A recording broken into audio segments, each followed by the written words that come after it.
Hello guys and welcome back to the weekend roundup where we go through all things that have happened in football over the past weekend, get my team of the week and then go into the topic of the week. This week's topic will be how we judge players. I don't know how to word the topic, but I know what I want to talk about and I'm going to talk about it. But getting into the first set of games in the Premier League, and that we're going to go straight into it with the title race. Palace played City, Brighton played Arsenal and United played Liverpool as all three teams tried pushing on, for that league title. And I mean the second teams, not the first teams that I named. It'd be a bit more interesting. It was a Palace, Brighton, United fight for the title. That's more in the 90s. Anyway, Palace versus City. Palace are actually really cooking it. Ended 2-4-2 to City, but Palace are actually cooking. You can see the improvements are coming under Glasner. This season is going to be like a survive and move on type of season. Get into next season, get the right signings from him in the summer and play how he wants to play. Palace are going to do really well next year, and I'm saying it now early, and you can backtrack it next year when you go, oh, you know what, this guy knows ball. But De Bruyne and Grealish were cooking even harder. They was all over everywhere, and got the result for City. De Bruyne 2 goals and an assist, that slide back tapping for Haaland, as Haaland does. De Bruyne's the man now, and Grealish was a really, really good performance as well from him. Brighton versus Arsenal, I had literally nothing to say on Brighton this game. I was like, I watched it going, what are Brighton doing? Arsenal though, it's no stopping now. It's not like last year. Last year they lost this game 3-0. I said in my Super 6 video they're going to turn it around, and they have turned it around. Havertz is on form right now, and the only thing I have to really question is Saka doing his usual end of season fall off? He plays a lot of games in the year and he gets a bit tired towards the end of the year. He did it last year, he did it the year before. He kind of ran out of steam towards the end of the year. Is he doing it again now? Because all he did was a penalty really. It was mostly Havertz, I'd say, and Odegaard. The middle of the park was running the pitch mostly.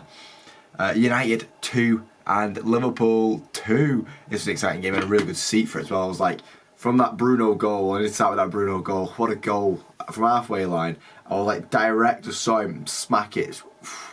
What a moment. Mainu's goal as well, another brilliant goal. But this is my problem right now with United, is that we're relying on these moments of brilliance rather than like with City's goals, like, oh, they're good goals because building up, passing the ball around, keeping hold of possession, and Haaland gets a tapping. United, no, we have to rely on these ecstatic moments of like brilliance by single players. It's nothing to do with like a team cohesion. That's my only annoying thing right now. And Liverpool are showing their slips, and they've got Palace next week. Oh, that's going to be fun. And with a Christian Bull coming back to haunt them in Klopp's final bit of Liverpool managerial time. But that is the title run. The Liverpool, Arsenal and City is now a point separates to 3, with Arsenal topping it all with a 51 goal difference, followed by Liverpool with a 42 goal difference, and then City on 70 points, a point behind them. Villa versus Brentford. What a big game this was. Brentford always seem to have Villa's number a bit. This 3-3 game, it's 3-3 thriller. Watkins was on form as usual. 2 goals from like challenges in the air as well, which is fair play to him. It was a quick turnaround from Brentford. Starting with that, it was a weird goal from Jorgensen. Zank back with shirt in it. He's gone to hit the ball, he's missed it, but then it's hit his standing foot and gone in. Mate, because like he's absolutely threw the keeper off. He's obviously not meant to do it because he's been confused himself. You saw him match a day, he looked at it and went, that's gone in. But it was a quick turnaround to make it 3-2 to Brentford. But I said Watkins continued pushing on, got that second goal, got a draw out of it. But Villa are slipping from it. It's giving United a bit of hope, but the way we're playing, there's no hope at all. Luton beating Bournemouth, fighting for that survival, and Morris wins it late on for him, which I really do like. The post took damage in that game though. 4 different times it was hit, accounted. 4 different times the post was hit in that game. Mental. Yeah, a bit by Bournemouth. Bournemouth probably unlucky to not win the game, but I like Luton staying in the Premier. It'd be a cool little underdog story for him. And then Bournemouth, Cliver is finding himself. He's finally getting them space that he needs to get into. He's finding himself in the Premier League, and it's going to be interesting to see what he can do next year when he's settled, he's comfortable, and he's pushing on even further. Everton getting a must-needed win against Burnley. They've been on a bad run recently, but a clean sheet and a dominant Calvert-Lewin. They're coming like buses to goals for him as he gets another goal. Clean sheet, 1-0 win. Sean Dyche game. It's just a Sean Dyche game, wasn't it? Everton Burnley, 1-0. Easy, done, see you later. Another red card for Burnley though. They need to fix what they're doing. They're going to go down. I say with Sheffield. Sheffield managed to actually get a draw against Chelsea though, to be fair. I thought Sheffield probably deserved to probably get the win the way Chelsea played. But what I've got to say from Chelsea perspective, Madueke is being slept on. All I hear is Palmer this, Palmer that, Palmer this, Palmer that. Palmer's had an alright season, yeah. Give Madueke the game time. If Poch wasn't arguing with him for no reason, Madueke would be killing it right now. Sheffield, it's just I don't think it's not looking good for him, as I said. But getting a draw against Chelsea, Burnley did the same last week. I can't believe United lost to him midweek. When in between United losing to him, they've drew with Sheffield and Burnley. They shouldn't have beat us either. They should not have beat us. But we'll ignore it. We're not going to speak about midweek. It's the weekend roundup. It's the weekend roundup. Hamer is just too good for Sheffield. I think as soon as Sheffield go down this season, someone's going to pick him up. I don't know who's going to pick him up, but someone's definitely going to have to pick him up. Maybe like a Fulham. I think he'd do all right at Fulham, Hamer. Spurs 3, Forest 1. Spurs, not slipping up. They're going for that Champions League football under Ange. They're going to get that Champions League football under Ange. The other thing about saying Forest part is Wood is on fire right now. Another goal in another game, and he can continue with it. Spurs, meanwhile, they're now up in fourth. As I said, going for that Champions League spot, they're going to get it. And Werner he's finding himself on that left side. He was almost offside. He was close to it, but he's finding himself. He's finding where he needs to be. He's getting in the right spaces. With Son in the middle and Werner on the left. It's working for Spurs right now, and fair play. Newcastle beating Fulham 1-0. It was just Newcastle all game that was going to do it, but they were losing the ball too easily in certain positions, and it was going to look like it was going to ruin them. But Bruno G got him on his back and smashed it in, get that 1-0 win. West Ham versus Wolves. How Wolves didn't get a point out of this game, VAR will never know, because VAR did him dirty really. Cancelled that Kilman goal late on after all the other had gone on, because of someone stood in front of, I think it was, I can't remember who it was, stood in front of Fabianski, but like from a corner. It's ridiculous. It was ridiculous anyway. Scoring from a corner though, West Ham. So, one corner disallowed, another corner went straight in from Ward-Prowse. He just whipped it in the net, bang. And you know what? Fair play to him. Fair play to him. A set piece specialist he is, and he scores from a set piece. That's what he's brought in for, and that's what he's done. But from a surprising angle from that corner. Fair play. That is the weekend of the Premier League talked about now, and on to the Championship. Norwich beating Ipswich 1-0 is the main highlight of the weekend. Obviously Ipswich pushing to the top of the league last week, and now go dropping into second because Leeds and Southampton also dropped points, so no one could pounce on Ipswich losing points. I did say in my Championship video, I feel like Ipswich will lose that game anyway because it's a derby. Norwich are going to have a bit more violence in it. And then Leicester moves to the top with their late winner from Mavididi. I said it's going to be I said in my Championship prediction video, it's going to be Ipswich and Leicester going up from the automatics. The rest of it, God knows what's going to happen with the rest of it. God knows what's going to happen with the rest of it. But yeah, it's going to be Leicester and Ipswich going through at the top of the tee. But that's all I was speaking about on the Championship, and on to the Bundesliga, where Heidenheim beat Bayern Munich 3-2, giving Arsenal fans a bit of hope for the midweek games in the Champions League tomorrow night. It's a mad one from Bayern. Like, Bayern, how do you keep on doing it? Tuchel is definitely going to end the season. I'm going to have to make a Tuchel replacement manager video pretty soon. Bayern might actually finish third. Stuttgart now level on points with them. That'd be amazing. Stuttgart and Leverkusen finishing above Bayern Munich. Give it to me, please. And Leverkusen are going to win the league next week with a point difference. If Leverkusen win the game next week, they won the league.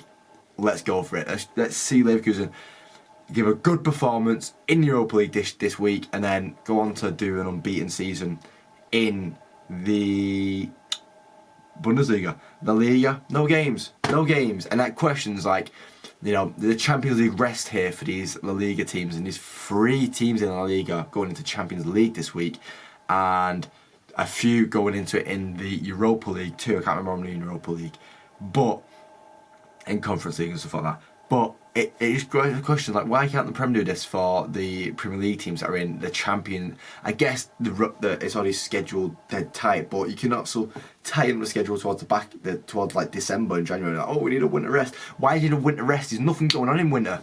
But just so that these teams that are later in the stages in the Champions League can get a bit more rest in the system and then go into the game. But it might, it's not always positive. Sometimes you need to be getting that momentum, playing game after game after game, and going through the trials into going to a Champions League game and playing a massive one. But Real Madrid obviously not playing, obviously playing City tomorrow and not playing at the weekend is going to give a favour to Real Madrid with, oh my God, who else?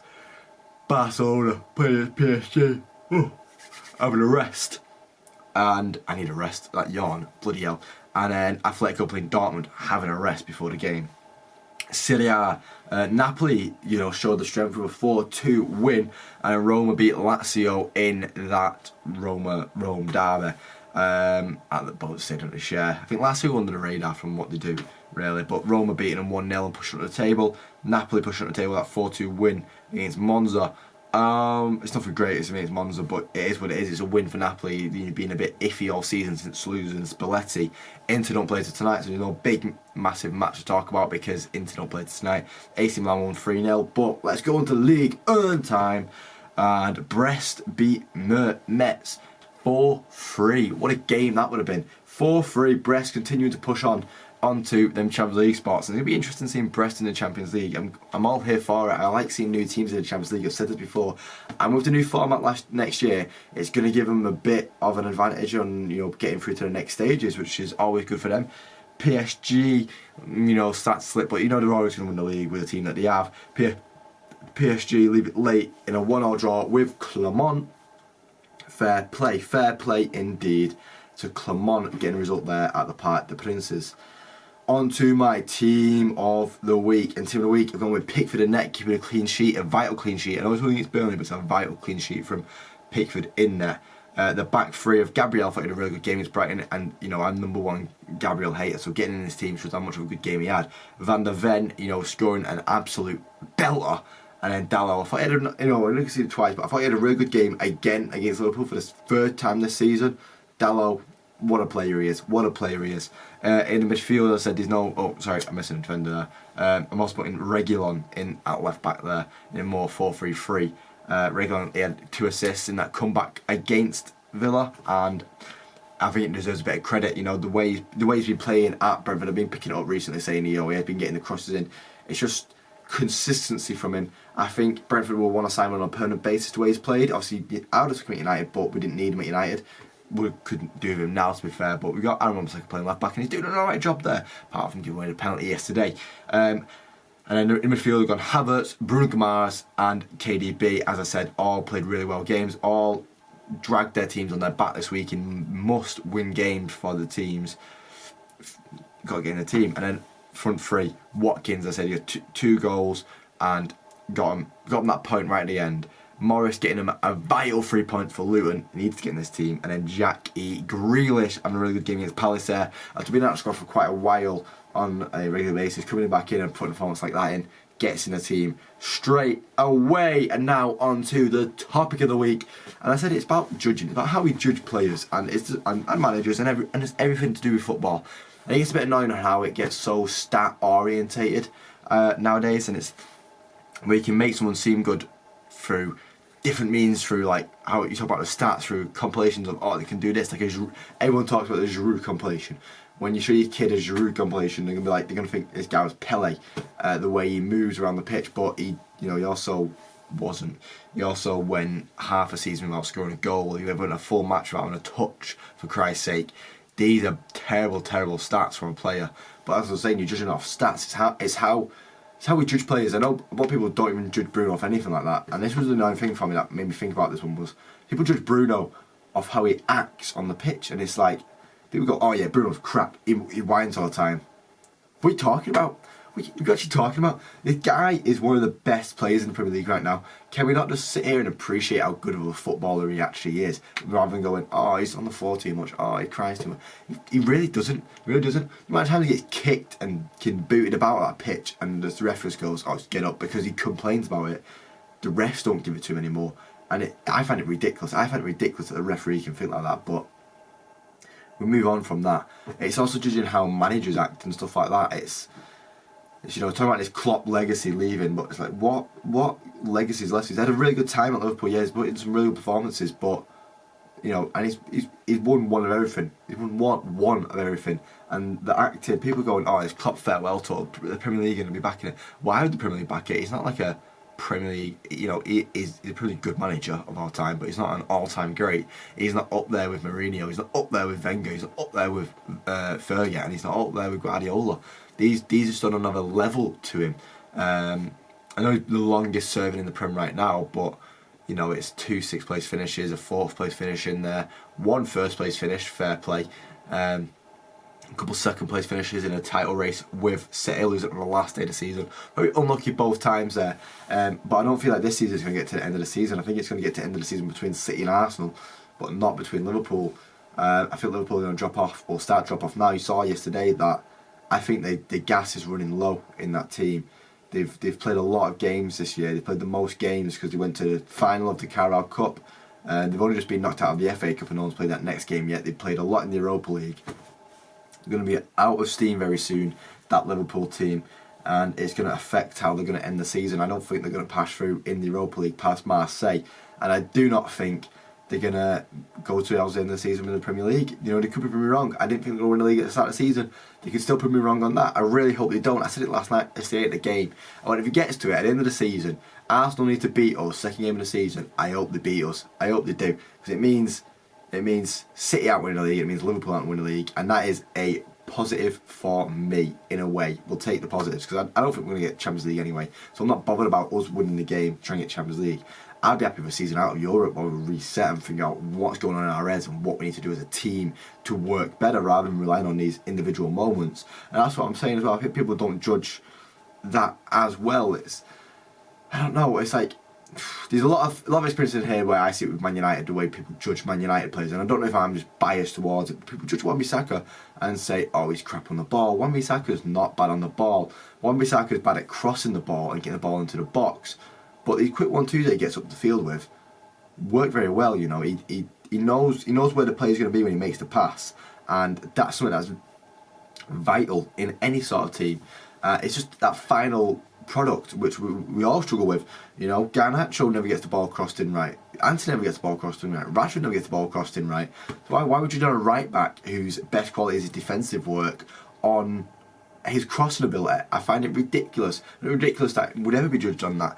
And I think this narrative affects how people judge a player, because I think Wan-Bissaka should be going into the England squad in some sort of way. You know, we saw how he can play against massive teams and just keep someone on lockdown. There's an Mbappe playing on that left side who's going to kill us. He's going to kill us because none of our right backs were able to track it well enough, and it's Wan-Bissaka's shown in the past that he can literally track it on multiple occasions, and it's just frustrating having to watch stuff like this. But yeah, I just don't like how some people judge players nowadays, and that's my main issue. Like, there's probably more examples I can speak about this, but I don't have to speak about it in a TikTok because it'll be time to think about, oh, I don't like how you judge you, I don't like how people judge him. I'm probably going to do a series pretty soon of underrated, overrated and overhated of each team, and then we're going to go through each team's transfer talk as well in a day on just my shorts, my TikTok and stuff like that. I think that's my next series I'm going to do. I'm going to do it all in one big video on my transfer talk as well towards the end of the season. That's after the season's finished though. We're going to talk about what each team is going to need coming into next season from where they finished this season. And yeah, that's the plan right now, is just to talk about this a bit more in a little of a TikTok series, short series that we'll get into later on. But that is the end of this video now, guys. I do thank you for watching. If you want to see more, subscribe. If you like the video, please leave a like. It's much appreciated. Let me know in the comments, what player do you think is judged too hard in football, and could probably be treated a bit better by football fans in general, because they're a good footballer and we need to show a bit of love, guys. But yeah, that is in this video now, guys. So I do thank you for watching, and hopefully I do see you next time. Cheers.